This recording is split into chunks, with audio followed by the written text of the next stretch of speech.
Je reste convaincu, tu n'as pas compris pourquoi tu dois acclamer. Didier, tu dois acclamer parce qu'en Jésus, il y a la paix, là Jésus, il y a la joie, là Jésus, il y a la délivrance, là Jésus, il y a la prospérité. Acclame le Seigneur pour cela.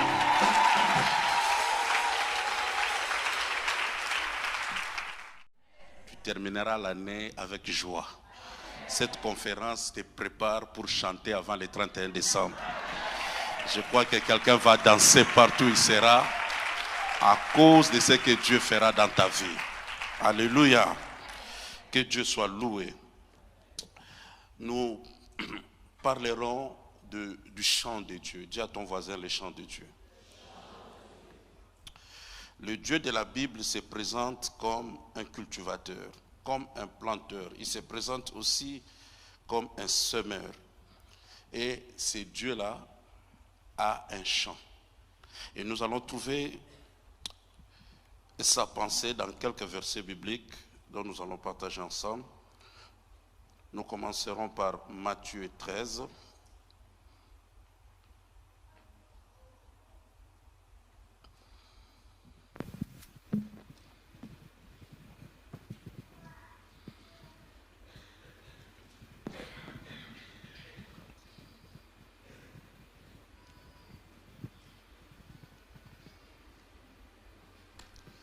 Nous sommes dans Matthieu 13, verset 38. Je peux vous demander une chose. Comme c'est notre première référence, nous allons nous lever, honorer la parole et lire ensemble. Juste un verset. Et le deuxième passage, je le lirai pour vous. Nous sommes dans Matthieu, chapitre 13, verset 38. Amen. Disons ensemble 1, 2, 3. Le champ, c'est le monde. La bonne semence, ce sont les fils du royaume. Livrés, ce sont les fils du mal. Amen. Merci, reprenons nos places. Deuxième référence que je lirai aussi pour vous, c'est dans Jean, chapitre 4. Je commence par le verset 4. La Bible dit, alors il quitta la Judée et retourna en Galilée. Il, ici, on parle de Jésus. Comme il fallait qu'il passât par la Samarie, il arriva dans une ville de Samarie nommée Sychar, près du champ de Jacob, que Jacob avait donné à son fils, à Joseph, son fils. Là se trouvait le puits de Jacob. Jésus, fatigué du voyage, était assis au bord du puits. C'était environ la 6e heure. Une femme de Samarie vint puiser de l'eau. Jésus lui dit, donne-moi à boire. Car ses disciples étaient allés à la ville pour acheter des vivres. La femme samaritaine lui dit, comment toi, tu qui es juif, me demandes-tu à boire, à moi qui suis une femme samaritaine? Les Juifs, en effet, n'ont pas de relation avec les Samaritains. Jésus lui répondit, si tu connaissais le don de Dieu, et qui est celui qui te dit, donne-moi à boire, tu lui aurais toi-même demandé à boire, et il t'aurait donné de l'eau vive. Seigneur, lui dit la femme, tu n'as rien pour puiser, et le puits est profond. D'où aurais-tu donc cette eau vive? Es-tu plus grand que notre père Jacob, qui nous a donné ce puits, et qui a bu lui-même, ainsi que ses fils et ses troupeaux? Jésus lui répondit, quiconque boit de cette eau aura encore soif, mais celui qui boira de cette eau, celui qui boira de l'eau que je lui donnerai, n'aura jamais soif, et l'eau que je lui donnerai deviendra en lui une source d'eau qui jaillira jusqu'à la vie éternelle. La femme lui dit, Seigneur, donne-moi cette eau, afin que je n'ai plus soif et que je ne vienne plus puiser ici. Va, lui dit Jésus, appelle ton mari et viens ici. La femme répondit, je n'ai point de mari. Jésus lui dit, tu as raison de dire que tu n'as point de mari, car tu as eu 5 maris, et celui que tu as maintenant n'est pas ton mari. En cela, tu as dit vrai. Seigneur, lui dit la femme, je vois que tu es prophète. Nos pères ont adoré sur cette montagne, et vous dites, vous, que le lieu où il faut adorer est à Jérusalem. Femme, lui dit Jésus, crois-moi, l'heure vient et où ça ne sera ni sur cette montagne, ni à Jérusalem, que vous adorerez les pères. Vous adorez ce que vous ne connaissez pas. Nous adorons ce que nous connaissons, car le salut vient des Juifs. Mais l'heure vient, et elle est déjà venue, où les vrais adorateurs adoreront les pères en esprit et en vérité, car ce sont les adorateurs que les pères demandent. Dieu est esprit, il faut que ceux qui l'adorent, l'adorent en esprit et en vérité. La femme lui dit, je sais que le Messie doit venir, celui qu'on appelle Christ, car quand il sera venu, il nous annoncera toutes choses. Jésus lui dit, je le suis, moi qui te parle. Là-dessus arrivèrent les disciples qui furent étonnés de ce qu'il parlait avec une femme. Toutefois, aucun ne dit, que demandes-tu ou de quoi parles-tu avec elle? Alors la femme, ayant laissé sa cruche, s'en alla dans la ville et dit aux gens, venez voir un homme qui m'a dit tout ce que j'ai fait, ne serait point le Christ. Ils sortirent de la ville, ils vinrent vers lui. Pendant ce temps, les disciples les pressaient à manger, disant, Rabbi, mange. Mais il leur dit, j'ai à manger une nourriture que vous ne connaissez pas. Les disciples se disaient donc les uns aux autres, quelqu'un lui aurait-il apporté à manger? Jésus leur dit, ma nourriture est de faire la volonté de celui qui m'a envoyé et d'accomplir son œuvre. Ne dites-vous pas qu'il y a encore 4 mois jusqu'à la moisson? Voici, je vous l'ai dit, levez les yeux et regardez les champs qui déjà blanchissent pour la moisson.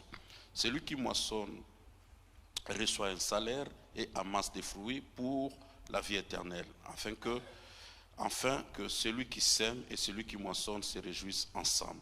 Car en ceci, ce qu'on dit est vrai, autre est celui qui sème et autre est celui qui moissonne.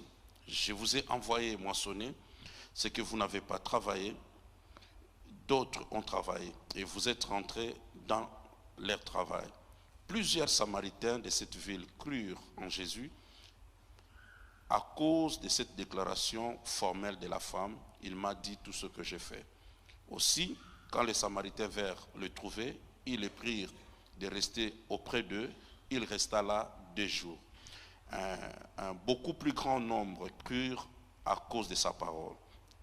Et il disait à la femme, ce n'est plus à cause de ce que tu as dit que nous croyons, car nous l'avons entendu nous-mêmes et nous savons qu'il est vraiment le sauveur du monde. Parole de l'Éternel. Est-ce qu'on peut acclamer très fort la parole de Dieu?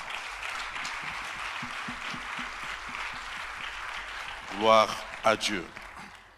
Pendant ces quelques soirées jusqu'à dimanche, nous allons parler du chant de Dieu, nous allons parler de la moisson, nous allons parler de la pensée de Dieu par rapport au monde et par rapport à l'évangélisation.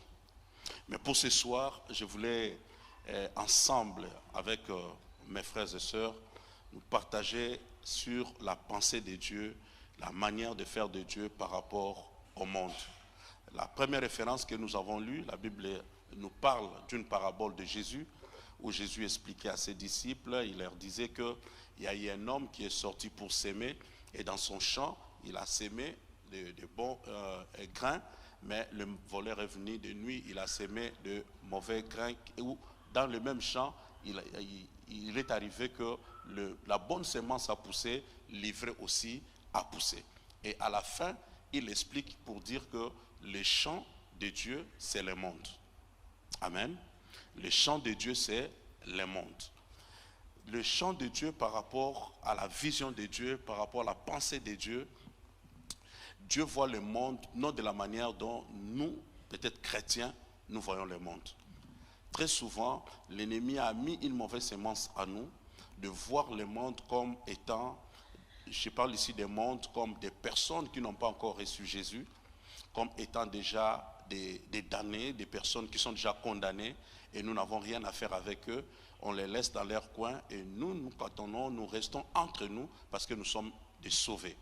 Mais la pensée de Dieu, c'est que Dieu, la Bible dit, si c'était pour un seul pécheur, Jésus allait laisser le ciel et venir sur la terre. Dieu voit le monde autrement. Dieu voit les pécheurs autrement. À telle enseigne que la Bible va nous dire, dans 3 Jean 16, il dit, Dieu a tellement aimé le monde qu'il a envoyé son Fils. Dieu aime le monde. Et quand on parle de monde ici, Dieu aime toute sa création, et notamment des personnes ou des humains. Que ce soit des sauvés ou des non sauvés, Dieu les aime. Parce que ce sont ses créatures. Mais en fait, il y a un problème dans ces créatures parce que la création tout entière est tombée avec le péché d'Adam dans le jardin d'Éden. Alors Dieu a mis en place un plan de rédemption ou du salut. Et dans ce plan, c'est son Fils qui est venu dans la chair pour mourir, prendre notre place et nous sauver par sa mort.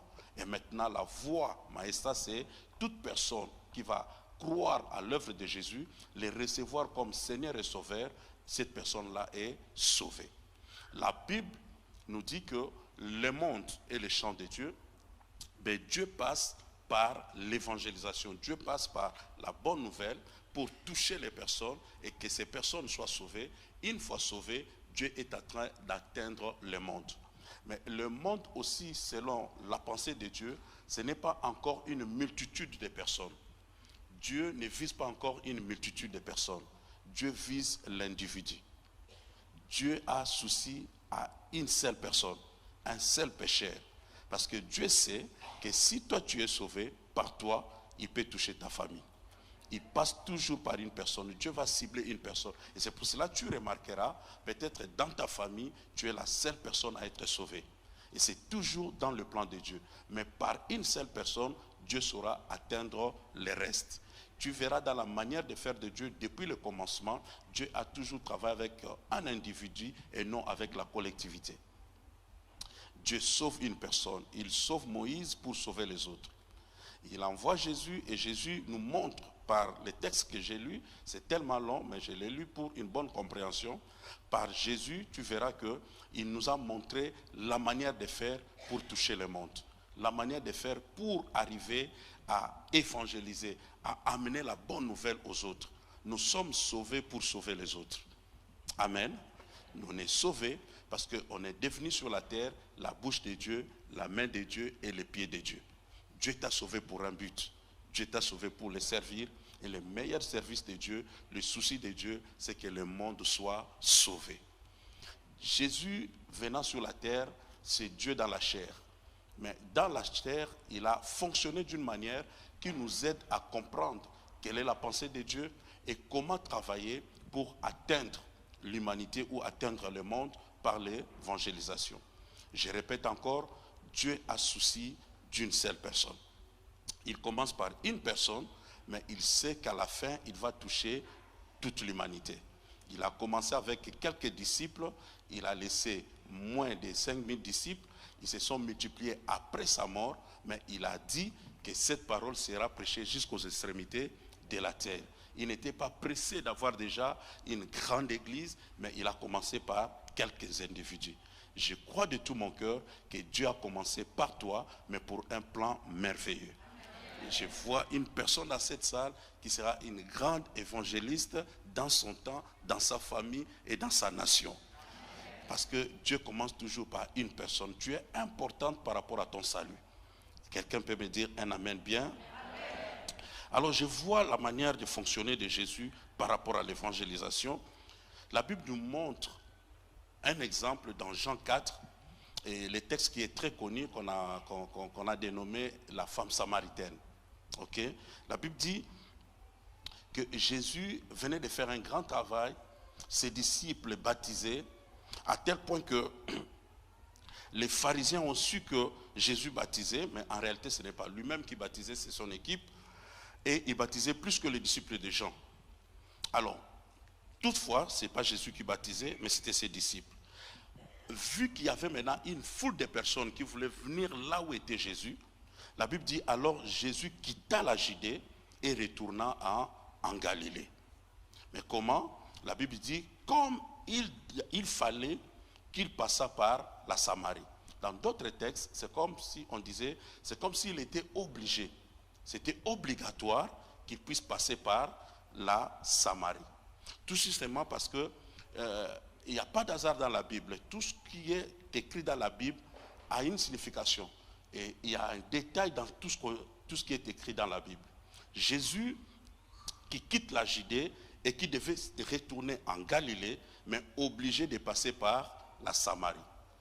Tout simplement parce que, si vous suivez jusqu'à la fin, dans la conversation entre Jésus et la femme samaritaine va faire remarquer à Jésus que toi tu es juif, normalement il n'y a pas rapport, il n'y a pas relation entre nous et vous.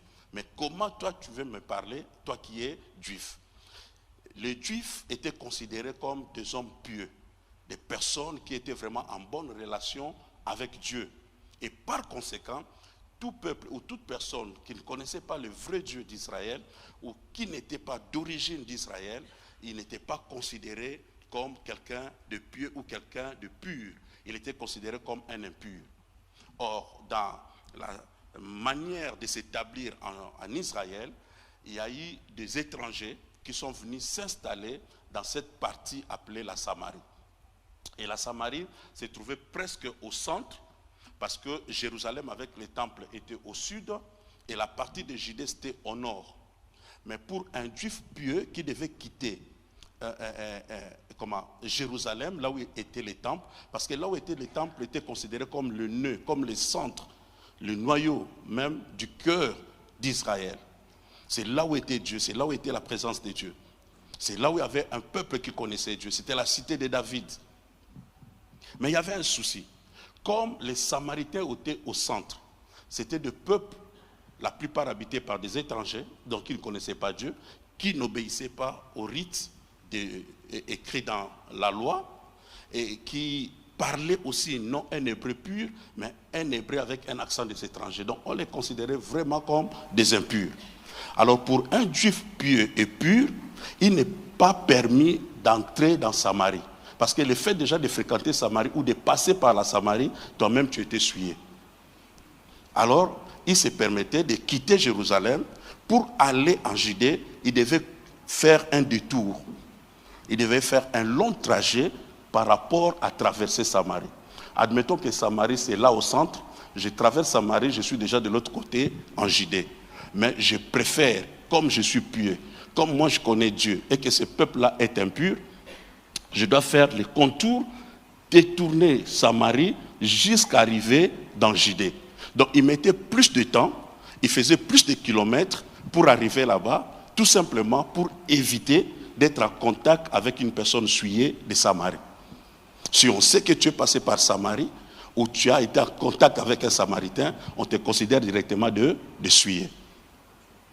Donc quelque part, je reviens pour dire que dans la vie de plusieurs personnes, ça pouvait être aussi ton cas, peut-être aussi toute cette année, il y a eu beaucoup de bénédictions, beaucoup de choses qui n'ont pas pu t'atteindre parce que cela a pris un autre contour. Ça a pris le temps de te détourner pour arriver quelque part. Mais je suis venu avec une bonne nouvelle pour te dire que quand Jésus finit son travail ici, il n'a pas peur de traverser la Samarie. Et la Bible ne dit pas qu'il a seulement traversé la Samarie, mais la Bible dit que c'est comme s'il était obligé. La Bible dit qu'il a fallu qu'il passât par la Samarie. Est-ce que je peux parler à quelqu'un? J'ai dit qu'il y a eu des bénédictions qui ont contourné tes parents, mais quant à toi, cela sera obligé de te toucher. Ah, ton amen est faible ici. Hein? J'ai dit, tu es dans une bonne saison où il y a un juif pieux qui ne va pas t'éviter, qui ne va pas faire le détour, mais qui sera obligé de passer par la Samarie. C'est pour cela que je t'ai annoncé au début que cette année se terminera à merveille. Parce qu'aucune bénédiction va te dévier, mais toute bénédiction passera par ton trajet. Si tu le crois, tu dis amen bien. Ah, un amen bien et puissant. La Bible dit Jésus était presque obligé. Mais qui l'a obligé? Puisqu'il était conduit par le Saint-Esprit, donc le Saint-Esprit n'a pas évité la Samarie. Le Saint-Esprit n'a pas évité les hommes souillés. Le Saint-Esprit a obligé Jésus, les saints, de passer par la Samarie. J'ai dit que le temps est arrivé que tu ne seras plus évité. Le temps est arrivé où tout ce qui est bon, tout ce qui vient de Dieu sera contraint de passer par toi. Quelqu'un t'a... là, je commence à voir que tu me comprends. Quelqu'un t'a mis à l'écart, quelqu'un t'a considéré comme souillé, qui a considéré comme maudit, mais il ne savait pas que c'était question de temps. La saison est arrivée où les Juifs pieux ont passé de gauche et à droite, mais Jésus le Sauveur, créateur du ciel et de la terre, ne t'évitera pas. Lui, à son tour, il passera par la Samarie. Non, je vois quelqu'un qui sera visité d'un moment à l'autre parce que Jésus se décide de passer par toi. J'ai dit que cette année, il passera par ta famille. Cette année, il passera par ta santé. Il n'oubliera rien de toi. Quelqu'un est passé très loin de toi, mais la saison est arrivée dont Jésus va passer par la Samarie. Si c'est toi la Samarie, tu dis Amen, Pierre. Hier, tu étais considéré comme la Samarie. Hier, tu étais considéré comme une personne souillée. Hier, tu étais considéré comme une païenne ou un païen, mais Jésus ne te voyait pas comme un païen. Tu lis la Bible, tu vois Jésus devant une grande foule de païens. La Bible dit, il fut ému de compassion. Et il va dire à ses apôtres, il dit, c'est des brebis sans berger. Donc il ne les voit pas comme des boucs. Il ne les voit pas comme des païens, mais ils sont païens, mais Jésus voit des brebis. J'ai dit que c'est ton voisin, c'est tes parents, c'est ton ami qui t'a considéré ainsi comme une personne déjà maudite, comme une personne mise à la quarantaine, mais Jésus savait que tu étais sur la liste. J'ai dit c'était seulement question de temps. Maintenant, quand il arrive en Samarie, la Bible dit il était fatigué. Et fatigué, il va aller s'asseoir ou s'appuyer sur un puits. Mais c'était le puits de Jacob. Jésus se fatigue. Le créateur des cieux et de la terre. Il était fatigué. Or, la Bible dit, celui qui garde Israël, il ne sommeille ni ne dort. Mais cette fois-ci, Jésus était fatigué. Jésus fatigué, il s'appuie sur le puits et il demande à ses apôtres d'aller lui chercher à manger parce qu'il avait faim. Les 12 vont se déplacer pour aller chercher à manger pour Jésus. Quelque chose qui est bizarre. Parce que Pierre ne voulait jamais laisser Jésus seul. Pierre avec son Jésus, c'était une histoire terrible. Parce qu'il est prêt même à couper l'oreille pour Jésus. Mais cette fois-ci, ils se déplacent tous pour aller chercher à manger parce que Jésus a faim. Et Jésus dit quoi? Lui-même est fatigué, il reste là. J'ai dit à quelqu'un, pour toi, Jésus va se fatiguer. Pour toi, Jésus fera semblant d'avoir faim. Ah, tu ne m'attends pas bien. Hein? Pour une seule personne que Jésus a mis en œuvre toutes ces choses, c'est parce qu'il attendait une seule personne. Et la personne que Jésus attendait, c'était qui? C'était une femme de mauvaise vie. Cette femme-là ne peut jamais sortir pendant le jour. Elle ne sort pas le matin, elle ne sort pas le soir pour venir au puits, parce qu'elle sera indexée par ses contemporains. La femme sort à midi. Quand tout le monde est dans sa maison en train de manger, le soleil à pic, c'est en ce moment-là que la femme sort pour aller chercher à boire. Par honte. Qu'est-ce qu'on dira d'elle? C'est une femme voleuse de mari. Mais cette femme-là ne savait pas qu'elle avait rendez-vous avec le Créateur. C'est lui qui est pieux plus que tous les Juifs. Quand tous les Juifs évitaient la ville, Jésus n'a pas évité la Samarie. Jésus traverse la Samarie et arrive à Samarie. Il s'est fait fatiguer, il attend. Il dit qu'il a faim, les apôtres se déplacent, mais Jésus reste là. Mais quand tu lis les textes, tu comprendras qu'il est resté pour une seule personne. Je suis venu dire à quelqu'un, tu as du prix auprès de Dieu. Pour une seule personne. Et quelle personne? Une prostituée, on peut dire, entre guillemets, que Jésus attendait. La femme arrive, il y a conversation entre Jésus et la femme. La femme commence à traiter Jésus de juif. Vous qui êtes des juifs. Elle ne comprend pas encore la personne qui est devant elle. Jésus parle avec la femme, la révélation commence à monter dans la femme. Après, elle appelle Jésus le Seigneur. Et ils avancent encore dans leur conversation. La femme va changer pour dire le prophète. Parce que Jésus a parlé de sa vie. Il dit, appelle-moi ton mari. Il dit, je n'ai pas de mari. Il dit, à cela tu as dit vrai. Parce qu'au fait, tu as eu 5 maris.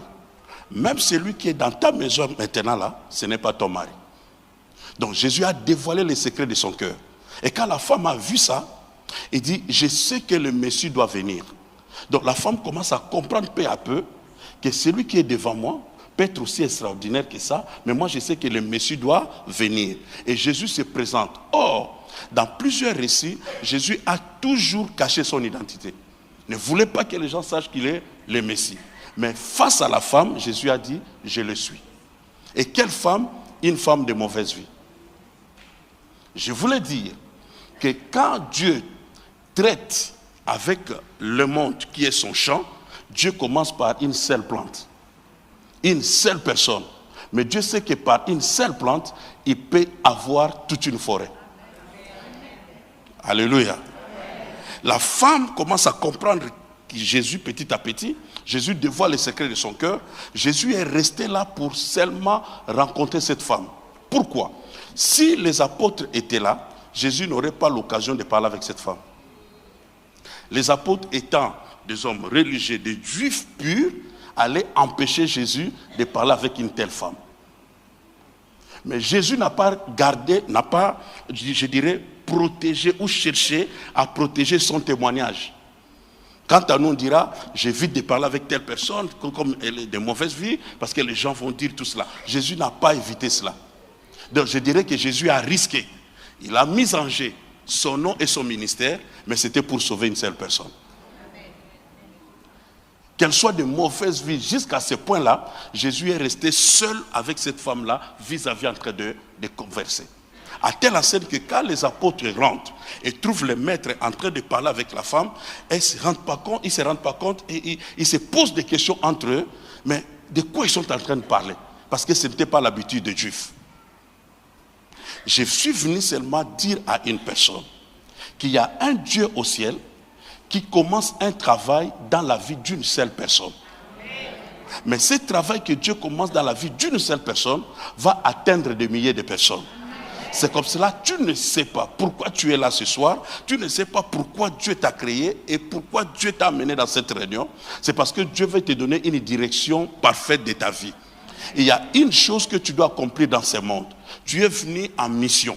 Tu es sauvé pour sauver les autres. Et c'est comme cela que Dieu te prépare par cette conférence à avoir des armures pour savoir comment par toi les autres aussi seront changés. La femme cause avec Jésus et il comprend que Jésus est le Messie, Jésus est le Seigneur. La femme sursaute. Et cette femme fera quoi? La Bible dit, la femme va déposer sa cruche pour courir et rentrer dans la ville. La femme n'affronte jamais la ville pendant le jour. Elle vient en cachette. Mais maintenant qu'elle vient de croiser la vérité, elle n'a plus honte d'aller affronter le village. Et la femme fait quoi? La femme dépose sa cruche. Or, elle est venue pour chercher de l'eau. Et en parlant avec Jésus, Jésus dit, moi aussi j'ai une autre eau. Si je te donne cette eau-là, tu n'auras plus soif. La femme ne comprenait toujours pas, mais de quelle eau il s'agit? Parce que tu n'as rien pour puiser. Mais quand la femme a déjà reçu cette eau-là, par la conversation qu'elle avait avec Jésus, la femme a oublié sa cruche. Et pour courir et rentrer dans le village. Je dis à une personne, une bonne nouvelle va te donner ta vraie identité et te dira, comblera tes vrais besoins. Peut-être toi tu crois que toi tu as besoin de l'eau. Mais l'eau que tu cherches là, ça peut être un mari, parce que l'eau c'est la vie, ça peut te consoler pour un temps, ça peut être un travail, ça peut être une position sociale, mais tu comprendras que tu auras toujours besoin de notre eau. Mais l'eau que Jésus va te donner satisfaction jusqu'à la vie éternelle. Ah, que tu me donnes un amen bien. Voilà la femme qui changeait des hommes comme elle voulait. Elle parle avec un seul homme, elle laisse la cruche et elle court dans le village. En plein midi, elle rentre dans le village pour dire à tout le monde que j'ai rencontré un homme. Amen. Imagine la femme qui a toujours problème de changer des hommes, mais rentre dans le village pour dire au village j'ai rencontré un homme. Donc en fait, dans sa vie, elle avait besoin de rencontrer un véritable homme. Et l'homme qu'il a rencontré, c'est un homme exceptionnel. C'est un homme qui est venu le combler. C'est un homme qui a rempli son vide. C'est un homme qui l'a considéré. Elle qui était considérée comme prostituée, Jésus ne l'a pas traitée comme une prostituée. Jésus l'a considérée. Jésus l'a donné de la valeur. Jésus a dit en quelque sorte à cette femme qui elle était réellement. La femme laisse tout et rentre dans le village en criant « J'ai vu un homme ». J'ai dit, quand tu fais la rencontre avec cet homme-là, ta vie sera bouleversée. Tu ne resteras plus la même personne. Quand tu rencontres cet homme-là, quelque chose arrive dans ta vie. Et tu ne resteras plus timide. Tu n'auras plus la peur. La peur va tomber. Parce que la peur est une conséquence du péché. L'homme qui a péché, c'est l'homme qui a commencé à avoir peur. Mais la peur n'est pas dans la nature de l'homme surnaturel. Mais quand la femme a reçu les paroles, a eu l'eau que Jésus lui a donnée, laisse la cruche, court dans la ville et commence à crier « Je vis un homme ». La prostituée, la femme déconsidérée, la femme de mauvaise vie, que personne ne voulait voir pendant le jour, voleuse de mari, cette femme-là est écoutée. Je dis que si tu croises Jésus, non seulement elle va changer ton identité, mais elle te donnera de la valeur. Amen. Ceux qui ne t'écoutaient pas vont t'écouter. Ah, ton amour est faible. Ceux qui ne te considéraient pas vont te considérer. Mais quand elle entre dans le village, elle parle à tout le monde de Jésus. Elle parle de ce monsieur qui lui a parlé de sa vie, qui a dit des choses qui ont touché son cœur. Et la Bible va me dire, maintenant tout le village l'a suivi. Quelqu'un m'écoute? Amen. Est-ce que, mon frère, tu peux m'aider? 4-5 personnes, venez un peu derrière moi. 4-5 personnes. Qui veut? Oui, derrière moi. Merci. Non, comme toi tu es une femme, toi tu seras la femme là. Qui encore? Personne? Elle entre dans le village, elle nous crie. Je vis un homme. Mais on la connaît. C'est une femme de mauvaise vie, tout cela. Mais on ne regarde plus à ça. Mais on s'attache aux paroles qui sortent de sa bouche. Et ces paroles nous attirent tous. Mais quand elle nous a dit qu'elle a vu un homme, et nous maintenant, nous devons aussi voir l'homme qu'elle a vu. Quand la femme est entrée dans le village, elle est entrée seule. Mais quand elle sort du village, elle sort avec tout le village. Tout le monde sort pour aller rencontrer Jésus. Ah mon Dieu. Je voulais dire à une personne, quand Jésus commence par une seule personne, il sait que le but c'est d'atteindre le monde. C'est d'atteindre le reste. Mais il n'est pas pressé de prêcher à tout le monde, mais Jésus commence toujours par une seule personne. Alors toi qui as été péché par Jésus, c'est un privilège parce que tu as une mission, parce que derrière toi, il y a un monde qui va te suivre. Ah, donne-moi un amen bien. Même si aujourd'hui, tu ne sais pas lire la Bible, tu ne connais pas beaucoup de versets, mais sache-le très bien, dire seulement ce que Jésus a fait dans ta vie va attirer le monde. Elle est rentrée seule, mais elle sort avec la foule. Je sais que tu es un leader dans ton coin. Derrière toi, il y a un monde qui attend. Il y a un monde qui va suivre, mais qui n'attend que ton témoignage. Est-ce que cette personne est dans la salle? Laissez-moi encore dire à une personne. Elle est sortie, une femme de mauvaise vie, une femme sans profession, une femme sans valeur. Elle rentre dans le village. Quand elle sort évangéliste. Oh! Mais est-ce que je suis dans l'arbre de vie vraiment? Quelqu'un m'attend? Dans une seconde, Dieu peut te donner ta vraie identité, maman. Pourquoi tu as été créé? Dieu va te dire pourquoi il t'a créé. Des gens t'appellent prostituée, mais Jésus t'appelle évangéliste. Jésus, je commence à sentir ça. Je dis, Jésus sent en toi, il y a une grâce que tu n'as pas encore manifestée. Il y a un témoignage que tu dois donner, que tu n'as pas encore donné. Dès que tu vas libérer ce témoignage, il y aura une foule qui va te suivre et automatiquement ton identité change. Je dis, d'ici dimanche, Dieu va changer l'identité de plusieurs personnes. Aïe, aïe, aïe, aïe, aïe, aïe. Tu n'es pas cette personne qu'on dénigre. Tu n'es pas cette personne qu'on trouve trop bas, mais tu es une personne que Jésus considère comme étant un serviteur, une servante de Dieu. On ne connaît pas encore ton identité à cause de la manifestation de la grâce qui se trouve en toi. Il n'est pas question de connaître des versets bibliques. Il n'est pas question de connaître, de lire la Bible de Genèse à l'Apocalypse. La femme, juste la conversation. Elle rentre dans le village pour dire aux gens, j'ai vu un homme qui a parlé de ma vie, c'est tout. Et les autres ont suivi. Ceux qui ont suivi diront à cette femme, nous avons cru à cause de ton témoignage.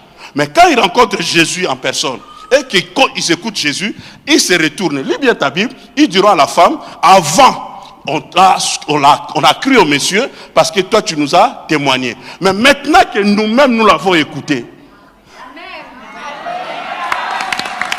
Maintenant que nous-mêmes nous l'avons écouté. J'ai dit à quelqu'un, il y a quelqu'un qui te parlera de Jésus. Mais ta vie spirituelle et chrétienne sera une rencontre personnelle avec Jésus. Quand on te parlera de Jésus, c'est pour t'attirer vers lui. Mais quand tu vas parler toi-même avec lui, les choses ne resteront plus à la même place. J'ai dit à quelqu'un, il se pourrait que jusque-là, la famille souffre à cause de toi. Ça peut te choquer. C'est pourrait que quelqu'un est encore malade à cause de toi. Quelqu'un est encore dans cette situation-là bizarre à cause de toi. Parce que le salut ne passe pas toujours par tout le monde. Dieu a prédestiné que pour le salut de telle personne, ça doit passer que par toi. Et aussi longtemps que tu n'as pas bougé, la personne aussi reste dans ses liens. Dieu n'attend que toi. C'est pour cela que j'ai dit à quelqu'un, révolutionne-toi, car derrière toi, il y a une foule. Derrière toi, il y a des personnes qui doivent être déliées. Derrière toi, il y a des personnes qui doivent être sauvées. Derrière toi, il y a des personnes qui doivent être guéries. Ils connaîtront le Seigneur que par toi. Ici, l'apôtre peut seulement te donner la parole. Mais la parole qu'il te donne, c'est pour faire de toi aussi un gagneur d'âme. Oh, dis amen bien. Un amen puissant encore. Oh, mes frères. Mais vous êtes partis avant, je ne vous ai pas encore libéré. Non, rentrons encore pour quelques minutes. Il faut aimer quand Dieu vous prend en exemple. Ce n'est pas facile de venir ici. C'est que Dieu vous connaît. Vous comprenez ça? Si Dieu te prend en exemple, c'est que Dieu te connaît. Et il veut faire quelque chose en toi. Et prophétiquement, il est fait par un exemple. Amen. Cela veut dire aussi, dans les jours qui arrivent, tu auras une influence pour attirer plusieurs personnes. Ce n'est pas seulement un exemple, mais c'est prophétique pour ta vie. Tu le crois? Une onction aussi descend dans ta vie. Une grâce aussi te touche. Et automatiquement, tu vas commencer à avoir la force d'évangéliser. Tu auras des petits mots, des faibles mots, mais qui vont toucher les cœurs des personnes. Et tu ne comprendras pas comment ils ont pu m'écouter et comment ils suivent ce que j'ai dit alors que j'ai utilisé que des faibles mots. C'est parce que la grâce de Dieu est en toi et ta vraie identité, tu ne l'as pas encore découvert. Tu n'es pas n'importe qui. Et personne ne peut jouer avec ta vie. Derrière toi, il y a une grâce pour attirer d'autres personnes. Tu le crois? Reçois la grâce. Que Dieu te touche et t'utilise. Que cette grâce tombe sur ta vie. Écoutez, la femme qui est sortie de sa maison avec un mauvais témoignage, le soir, avant le soir, la femme est purifiée de tous ces mauvais témoignages et elle a maintenant un bon témoignage. Celui qui peut faire ça, c'est Jésus. Laver totalement une prostituée. D'une seconde à l'autre, la femme n'a plus l'envie de courir derrière un homme. Parce qu'il vient de découvrir l'homme par excellence. Et si nous pouvons faire entrer dans des prophétiques, parler un peu de choses compliquées, tu verras que la femme avait déjà 5 maris dans sa maison. Et quand Jésus lui parle, Jésus dit, même celui qui est dans ta maison n'est pas ton mari. Donc le 6e. Et quand Jésus parle avec la femme, c'est un autre homme devant la femme. Et Jésus est le 7e. Quand tu rencontres le 7e, c'est le chiffre de la perfection de Dieu. Dieu achève tes problèmes. Dieu achève. Aïe, mon Dieu. Est-ce que quelqu'un m'attend bien? Je dois aller là-bas. Je dis, quand tu rencontres le 7e homme, c'est pour étancher ta soif. Tu n'auras plus envie d'aller chercher ailleurs. Ce soir, quelqu'un va laisser la cigarette sans même imposition des mains. Ah, tu ne m'attends pas bien. J'ai dit, ce soir, quelqu'un en écoutant l'évangile prendra une décision qu'ils n'avaient pas eu la force et le courage de prendre depuis les années passées. Parce qu'en fait, l'homme parfait est devant toi. Ce n'est pas l'apôtre, mais c'est Jésus. Jésus devant la femme dépose la cruche, dépose ses problèmes, dépose tout ce qui était difficulté dans sa vie et court pour annoncer l'évangile. Ce qui était important pour sa vie, c'était d'annoncer aux autres ce qu'elle vient d'expérimenter. J'ai dit à une personne, le but de Dieu, il t'a créé pour que tu puisses travailler avec lui.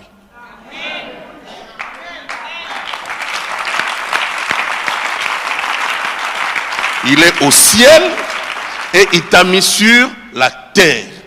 Et ce que lui pouvait faire physiquement sur la terre, c'est ce que toi tu vas faire. Et il y a une grande joie au ciel quand une âme seulement est sauvée. Mais quand cette femme sort du village, elle n'a pas ramené une seule âme. Elle a ramené plusieurs âmes. S'il y a une fête pour une seule âme, donc si on peut compter le nombre des âmes que la femme a ramenées, il y avait plusieurs fêtes. J'ai dit pour toi, tu vas provoquer des fêtes au ciel. Ah, tu ne m'attends pas bien. Maintenant, la conséquence, c'est quoi? La conséquence, c'est quand la fête est provoquée au ciel, Dieu se lève de son trône et pose la question, qui a provoqué cette fête? Et quand on va t'indexer pour dire que c'est telle personne, il y a, je dirais automatiquement, les bénédictions de Dieu aussi tombent sur ta vie. Il y a des maladies qui vont te quitter parce que tu as évangélisé. Quelqu'un ne me croit pas ici? Parce que ton corps devient important pour Dieu. Parce que tu dois te lever pour aller travailler pour Dieu. Dieu prendra soin de ton corps. Il y a des choses qui vont se passer automatiquement parce que tu es en train de travailler pour Dieu. Non seulement la femme sort, elle est changée en un jour de la prostituée à l'évangéliste, en un jour du mauvais témoignage à un bon témoignage, en un jour tout le village pouvait l'écouter. Elle devient importante. C'est la femme qui a amené l'évangile dans la ville souillée. Là où il y avait la malédiction, la femme a introduit la bénédiction. J'ai dit, tu ne sais pas, par le fait de recevoir Jésus, le fait de se mettre debout pour travailler, pour évangéliser, tu ne sais pas ce que tu provoques comme bénédiction dans ta vie et dans ta famille. Ah, mon Dieu. Si tu acclames bien, tu acclames pour toi-même, tu acclames pour ta bénédiction, tu acclames que cette grâce aussi tombe sur ta vie.